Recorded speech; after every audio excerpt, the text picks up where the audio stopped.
জুলাই আগস্টের গণ অভ্যুত্থানে এ পর্যন্ত শহীদ হওয়া 1423 জনের নামের তালিকা পেয়েছে স্বাস্থ্য বিষয়ক কেন্দ্রীয় উপকমিটি।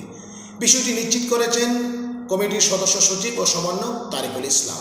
সামাজিক যোগাযোগ মাধ্যমে আহত ও শহীদদের তালিকা ও সার্বিক সহযোগিতার বিষয়ে দেওয়া এক ব্রিফিংয়ে তিনি এ তথ্য জানান। তবে এই সংখ্যা আরও কমতে বা বাড়তে পারে বলে জানান উপকমিটির এই সদস্য সচিব। তিনি বলেন, 1 মাস ধরে নানানভাবে যাচাই বাছাইয়ের পর পাওয়া সবশেষ তথ্য মতে আহত সংখ্যা প্রায় 22,000। চিরতরে পঙ্গু ও অঙ্গহানি হয়েছে এমন ব্যক্তির সংখ্যা 587 জন।